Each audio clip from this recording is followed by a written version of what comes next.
Após ter desenvolvido durante 17 anos uma nova teoria sobre o funcionamento da mente e sobre a construção da inteligência, envolvi-me em uma das mais desafiadoras pesquisas psicológicas: estudar a intrigante inteligência daquele que dividiu a história, Cristo. Ele produziu comportamentos e proferiu discursos que revolucionaram a humanidade. Por ser psiquiatra, de origem multirracial, ítalo-judia, espanhola e árabe, por ter sido um ateu cético e por ser um pesquisador que sempre se interessou em estudar os enigmas da mente, investigar a personalidade de Cristo foi e ainda é para mim um projeto estimulante. Muitas perguntas povoaram meus pensamentos durante os anos em que me envolvi nesse projeto. Cristo poderia ter sido fruto da imaginação humana. Se ele não tivesse feito nenhum milagre, teria dividido a história? Como abria as janelas da mente dos seus discípulos e os estimulava a desenvolver as funções mais importantes da inteligência? Como gerenciava seus pensamentos e suas reações emocionais nas situações estressantes? Alguém discursou na história pensamentos semelhantes aos dele. Quais as dimensões e implicações dos pensamentos dele? Muitas dessas perguntas ainda não foram respondidas adequadamente. Respondi-las é fundamental para a ciência, a educação, a psicologia, as sociedades, a teologia e para todos aqueles que procuram conhecer profundamente o personagem mais complexo e misterioso que transitou pela sinuosa história da humanidade. Estudar a mente de Jesus Cristo é mais complexo do que estudar a mente de qualquer pensador da psicologia e da filosofia. Investigar se a sua inteligência poderia ou não ser fruto da criatividade intelectual humana é uma tese estimulante e que possui muitas implicações. Temos feito sucessivas edições deste livro. As reações dos leitores têm sido animadoras. Eles comentam que nunca tinham imaginado que a personalidade de Cristo fosse tão refinada, que ele fosse insuperável na arte de pensar e que seus pensamentos fossem revestidos de sabedoria. Muitas escolas têm recomendado aos professores sua leitura e o têm adotado em diversas disciplinas, com o objetivo de que seus alunos expandam as funções mais importantes da inteligência. Psicólogos o têm utilizado e estimulado seus pacientes a lê-lo, com o objetivo de ajudá-los a prevenir a depressão, a ansiedade e o estresse. Empresários têm adquirido centenas de exemplares para distribuir aos seus melhores amigos e clientes. Professores universitários o têm recomendado em faculdades. Leitores têm confessado que sua vida ganhou um novo significado após a leitura de análise. Além disso, apesar desse livro tratar de psicologia e não de religião, pessoas de diversas religiões têm sido ajudadas por ele e o utilizado sistematicamente.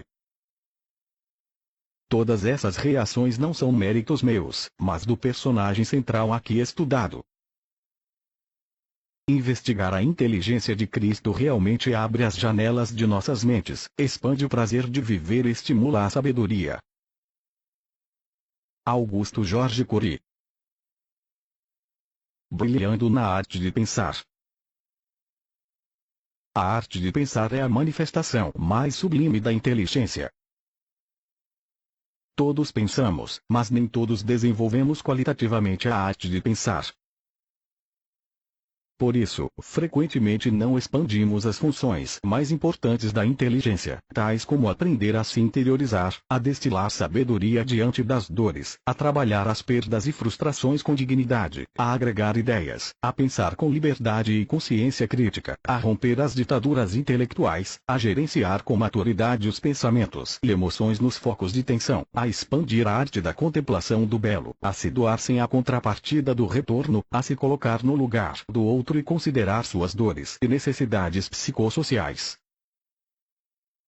Muitos homens, ao longo da história, brilharam em suas inteligências e desenvolveram algumas áreas importantes do pensamento. Sócrates foi um questionador do mundo. Platão foi um investigador das relações sociopolíticas. Hipócrates foi o pai da medicina. Confúcio foi um filósofo da brandura. Sakyamuni, o fundador do budismo, foi um pensador da busca interior. Moisés foi o grande mediador do processo de liberdade do povo de Israel, conduzindo até a terra de Canaã.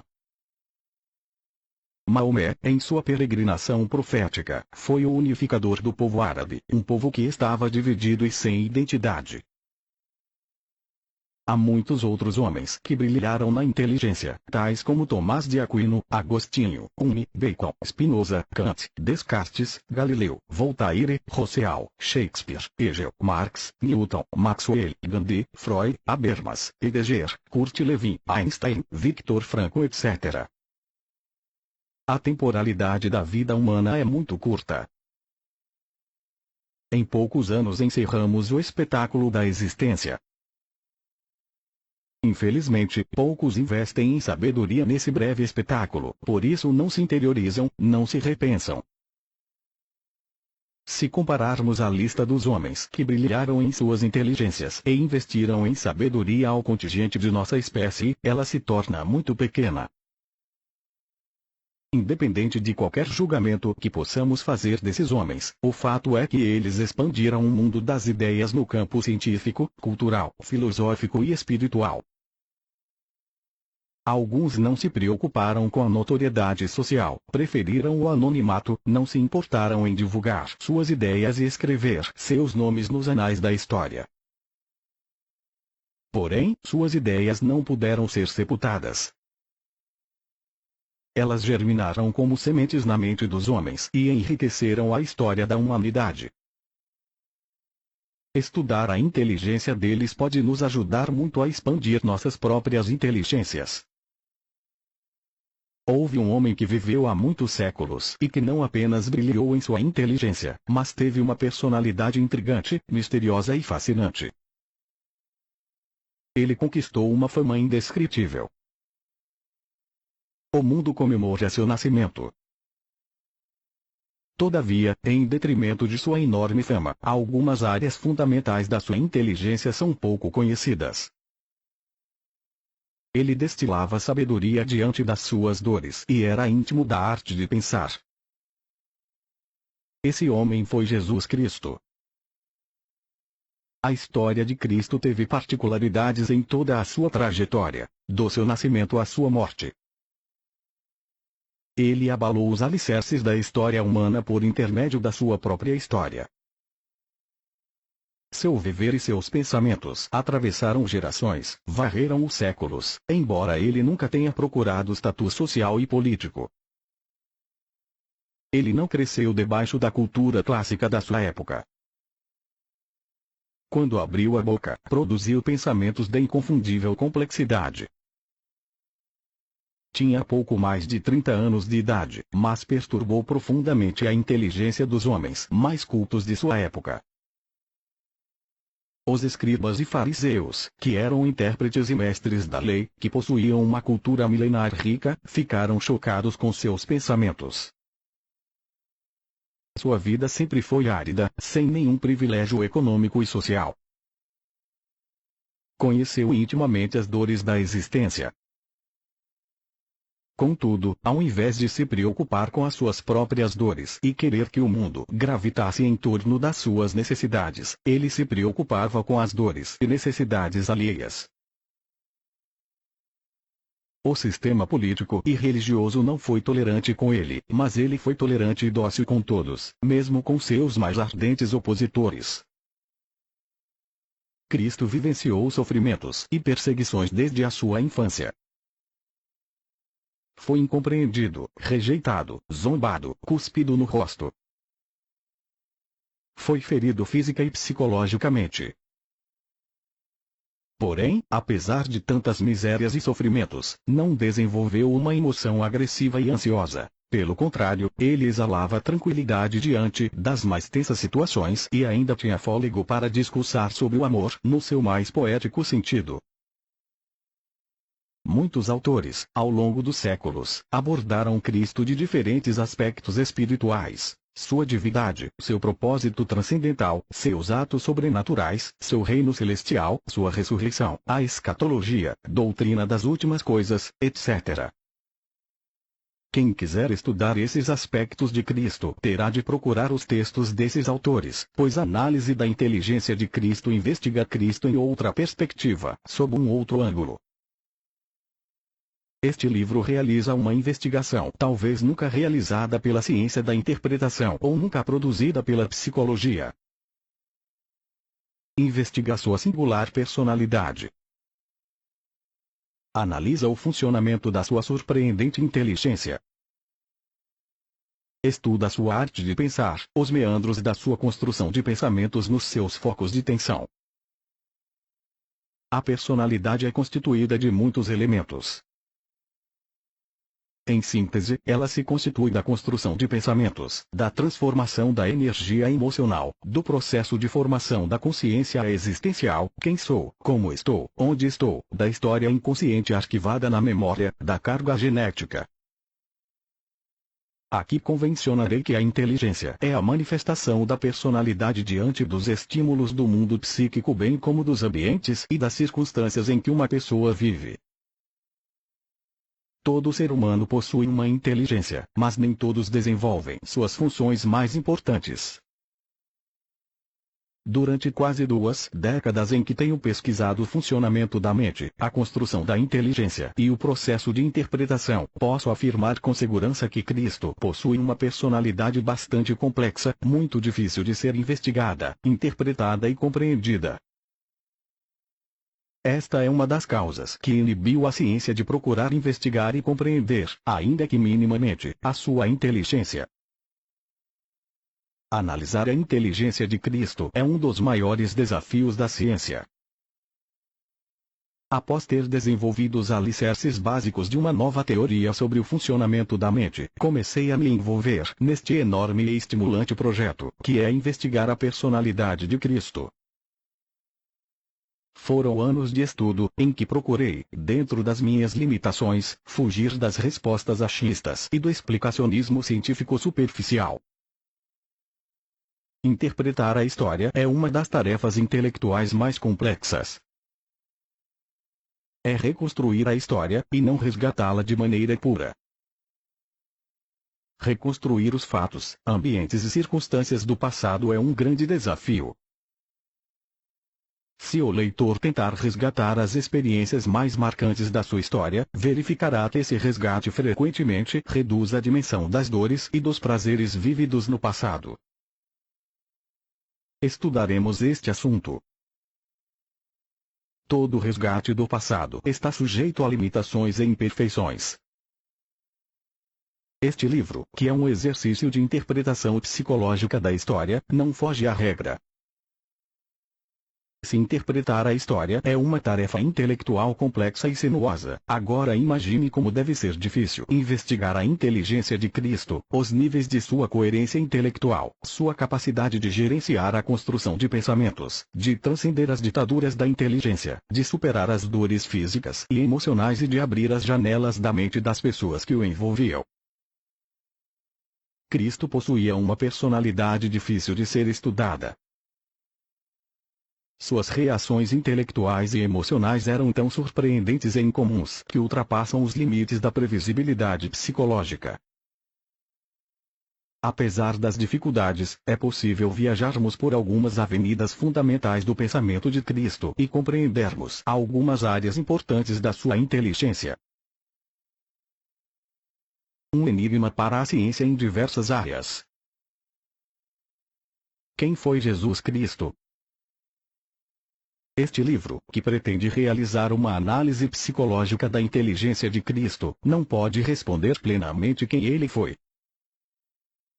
Tal pergunta entra na esfera da fé, uma esfera que ultrapassa os limites da investigação científica, que transcende a ciência da interpretação.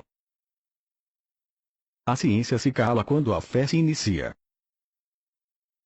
A fé transcende a lógica, é uma convicção em que há ausência de dúvida. A ciência sobrevive da dúvida. Quanto maior for a dúvida, maior poderá ser a dimensão da resposta. Sem a arte da dúvida, a ciência não tem como sobreviver e expandir a sua produção de conhecimento. Cristo discorria sobre a fé. Falava da necessidade de crer sem duvidar, de uma crença plena, completa, sem insegurança. Falava da fé como um misterioso processo de interiorização, como uma trajetória de vida clandestina. Discorria sobre a fé como um viver que transcende o mundo material, que extrapola o sistema sensorial e que cria raízes no âmago do espírito humano. A ciência não tem como investigar o que é essa fé, pois ela tem raízes no cerne da experiência pessoal, portanto não se torna um objeto de estudo investigável. Todavia, apesar de Cristo falar da fé como um processo de existência transcendental, ele não anulava a arte de pensar. Pelo contrário, era um mestre excepcional nessa arte. Cristo não discorria sobre uma fé sem inteligência. Para ele, primeiro deveria se exercer a capacidade de pensar e refletir antes de crer, depois vinha o crer sem duvidar. Se estudarmos os 4 evangelhos e investigarmos a maneira como Cristo reagia e expressava seus pensamentos, constataremos que pensar com liberdade e consciência era uma obra-prima para ele. Um dos maiores problemas enfrentados por Cristo era o cárcere intelectual em que as pessoas viviam, ou seja, a rigidez intelectual com que elas pensavam e compreendiam a si mesmas e ao mundo que as envolviam. Por isso, apesar de falar da fé como a ausência da dúvida, ele também era um mestre sofisticado no uso da arte da dúvida. Ele a usava para abrir as janelas da inteligência das pessoas que o circundavam. Como Cristo usava a arte da dúvida? Se observarmos os textos dos 4 evangelhos, veremos que ele era um excelente perguntador, um ousado questionador. Usava a arte da pergunta para conduzir as pessoas a se interiorizar e a se questionar. Também era um exímio contador de parábolas que perturbava os pensamentos de todos os seus ouvintes. Quem é Cristo? Ele é o Filho de Deus. Ele tem natureza divina. Ele é o autor da existência. Como ele se antecipava ao tempo e previa fatos ainda não acontecidos, tais como a traição de Judas e a negação de Pedro. Como realizava os atos sobrenaturais que deixavam as pessoas extasiadas? Como multiplicou alguns pães e peixes e saciou a fome de milhares de pessoas?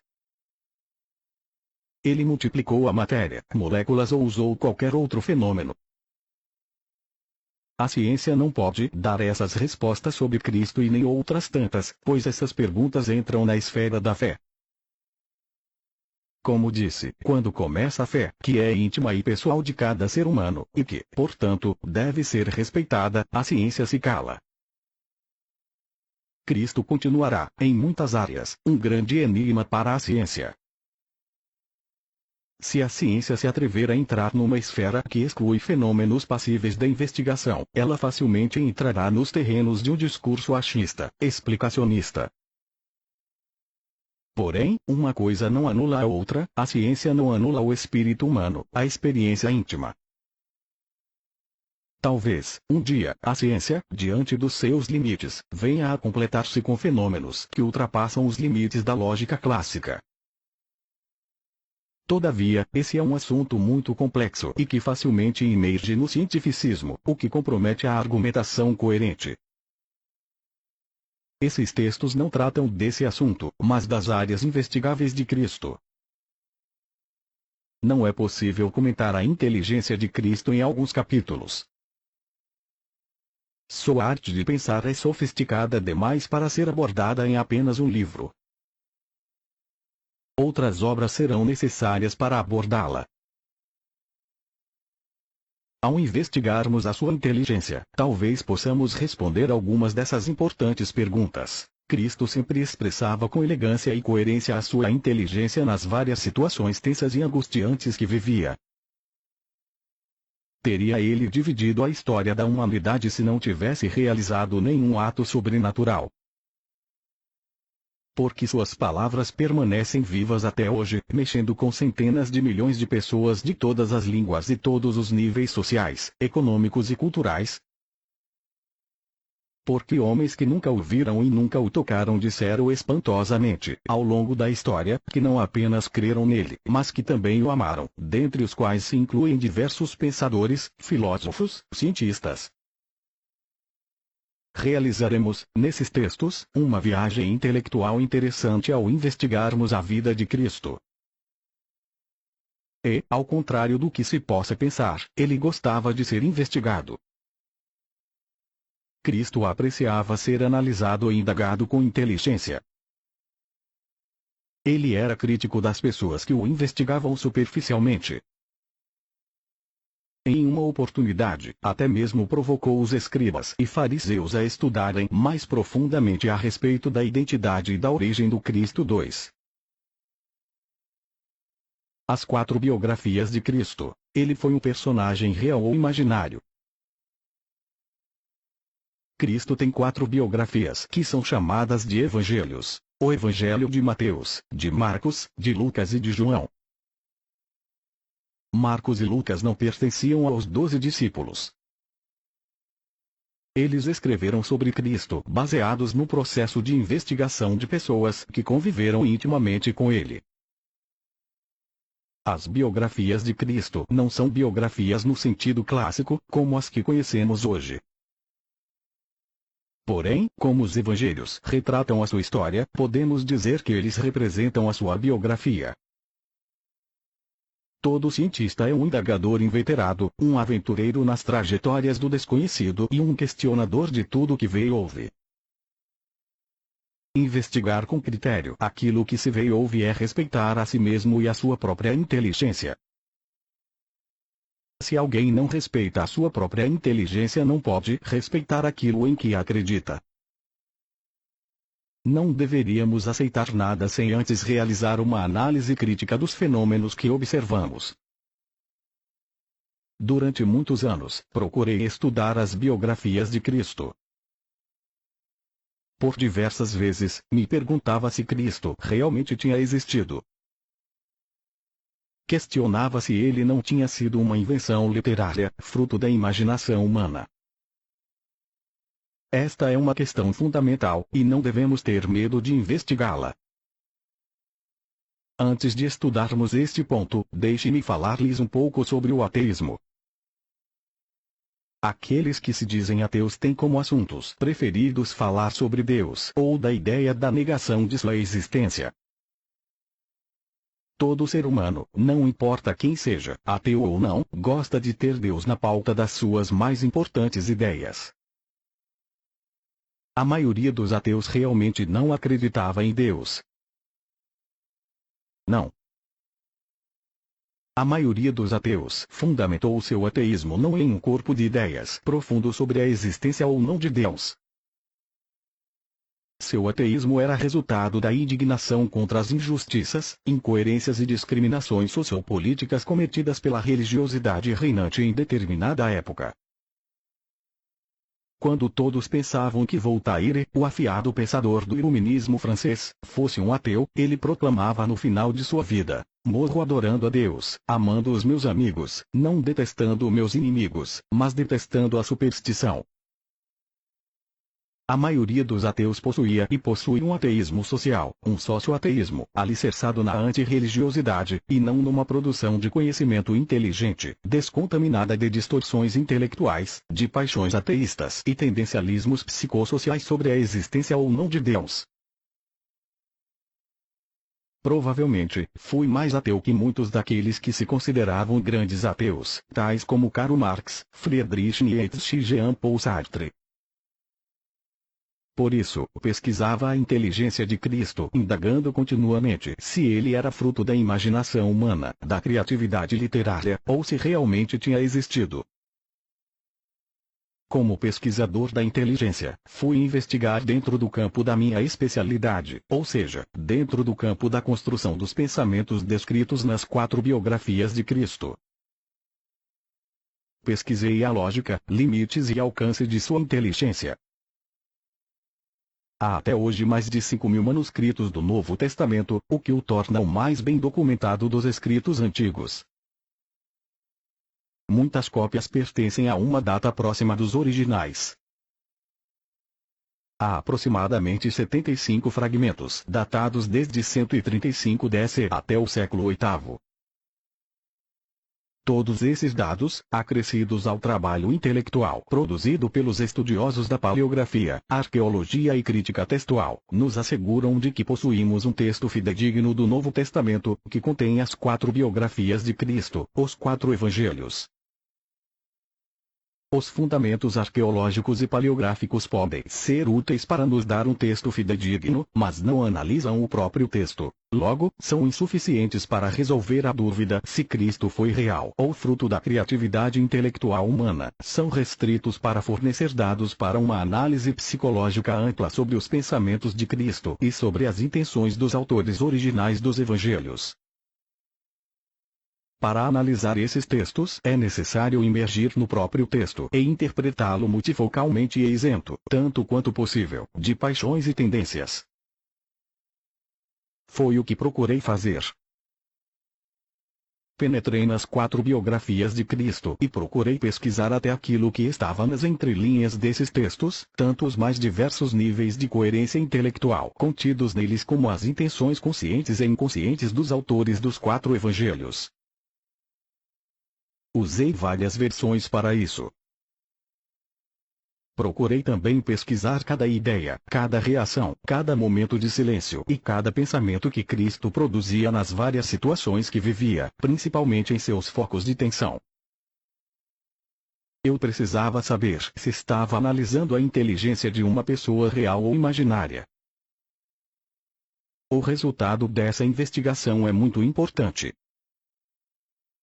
Minhas pesquisas poderiam me conduzir a 3 caminhos: a permanecer na dúvida, a me convencer de que Cristo foi o fruto mais espetacular da imaginação humana, ou me convencer de que realmente ele tinha existido, de que de fato foi uma pessoa real que andou e respirou nesta terra.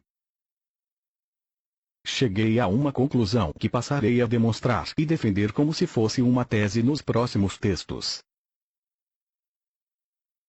As intenções conscientes e inconscientes dos autores dos evangelhos.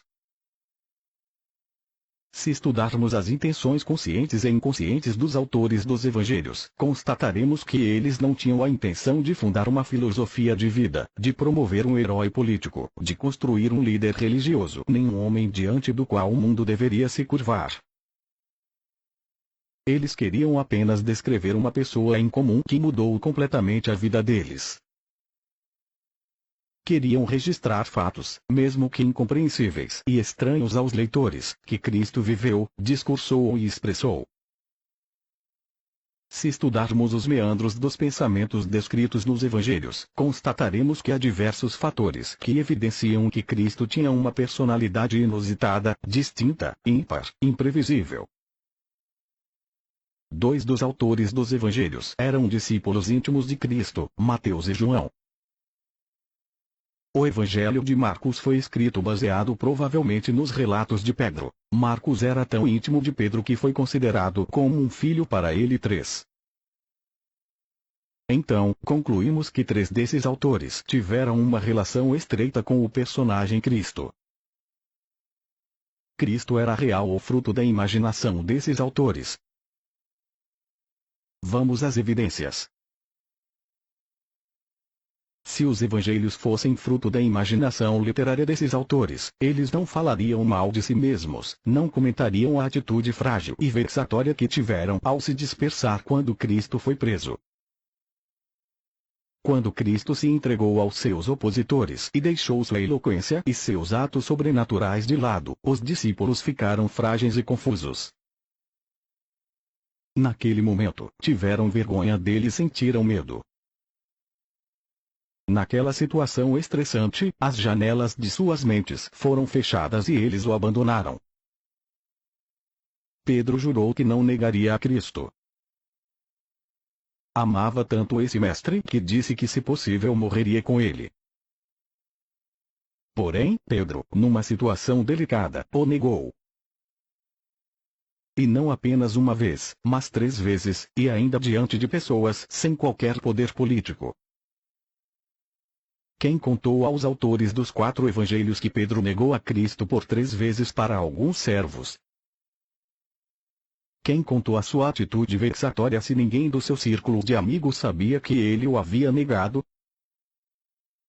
Pedro, ele mesmo, teve a coragem de contá-lo. Que autor falaria mal de si mesmo? Pedro não apenas contou os fatos, mas expôs os detalhes da sua negação. Para Lucas, ele contou alguns detalhes significativos que estudaremos. Com quem Pedro, que, quando jovem, era um rude e inculto pescador, aprendeu a ser tão sincero, tão honesto consigo mesmo, a ponto de falar de suas próprias misérias. Ele deve ter aprendido com alguém que, no mínimo, admirava muito.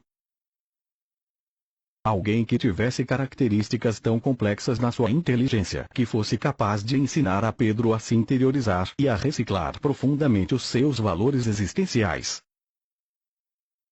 O Cristo descrito nos evangelhos tinha tais características. Cristo, mesmo diante de situações tensas, em que uma pequena simulação o livraria de grandes sofrimentos, optava por ser honesto consigo mesmo. Pedro aprendeu com Cristo a difícil arte de ser fiel à sua própria consciência, a assumir seus erros e suas fragilidades. O que indica que esse Cristo não era um personagem literário, mas uma pessoa real. Se os autores dos evangelhos quisessem produzir conscientemente um herói religioso, eles, como seus discípulos, não desnudariam a vergonha que tiveram dele momentos antes de ele morrer, pois isso deporia contra a adesão a esse suposto herói, ainda mais se fosse imaginário. Esse fato representa um fenômeno inconsciente que acusa a intenção de os discípulos descreverem um homem comum que realmente viveu nesta terra. Quando Cristo foi aprisionado, injuriado e espancado, o jovem João o abandonou, fugiu desesperadamente, juntamente com os demais discípulos. Além disso, João, o próprio autor do 4º evangelho, descreveu como uma coragem e para sua fragilidade e impotência diante da dramática dor física e psicológica do seu mestre na cruz. Quando João escreveu o seu evangelho,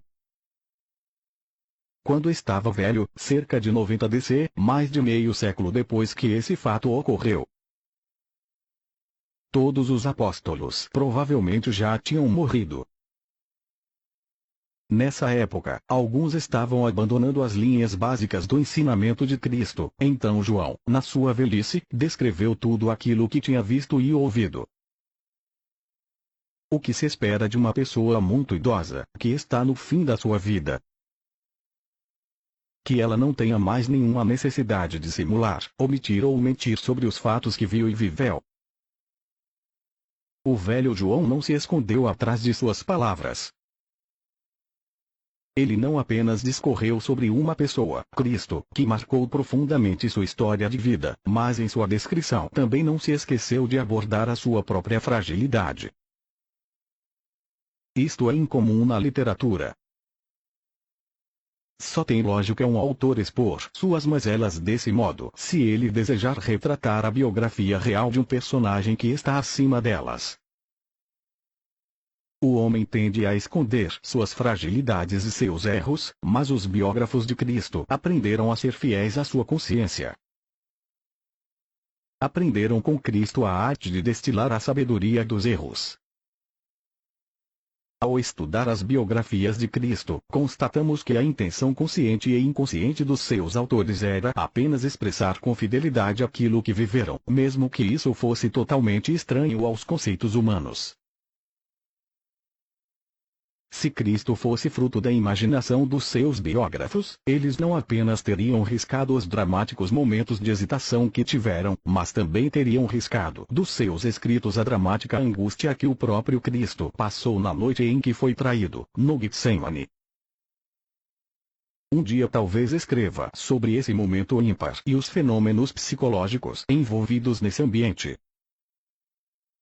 Aqui minha abordagem será sintética. Naquela noite, Cristo expressou a dimensão do cálice que iria beber, a dor física e psicológica que iria suportar.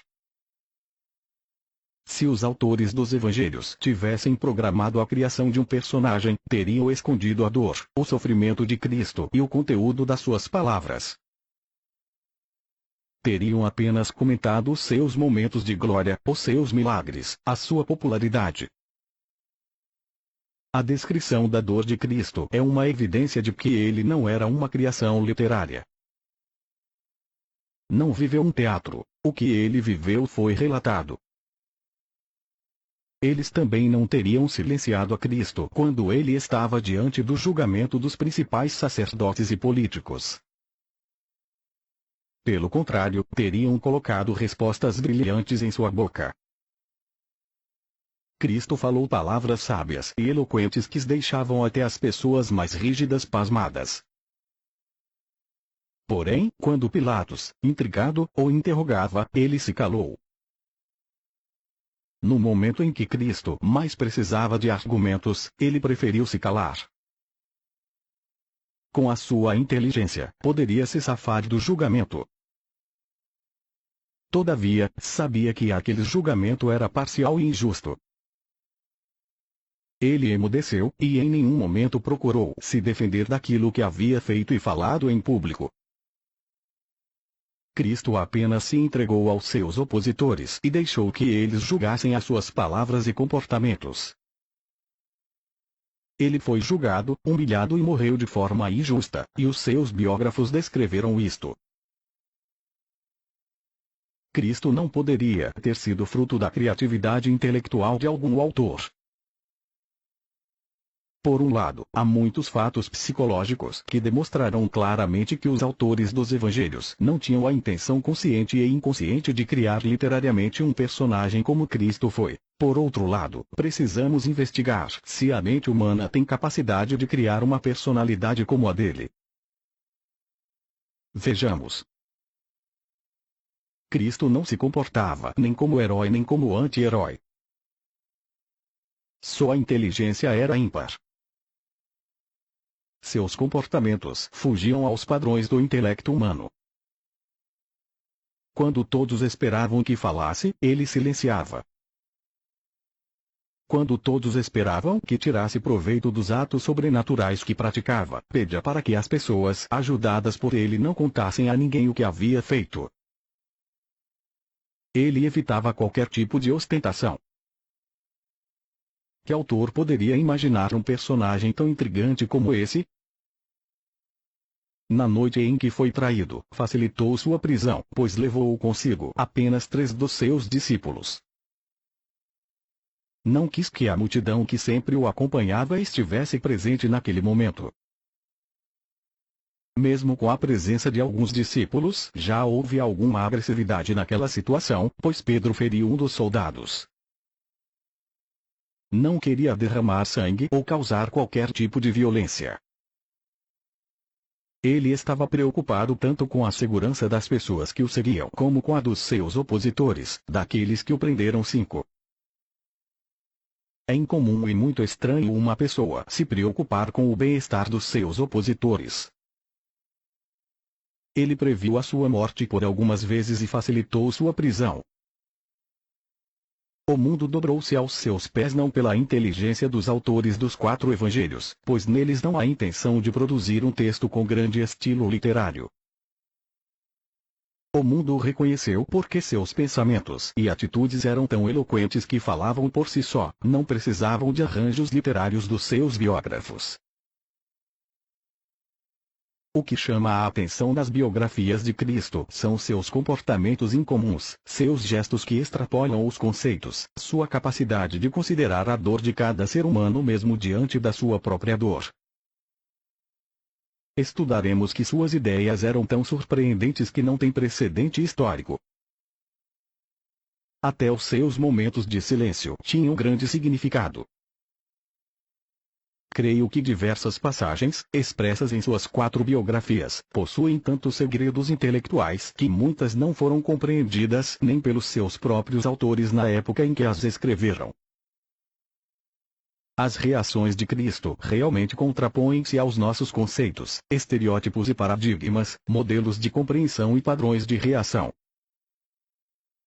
Vejamos sua entrada.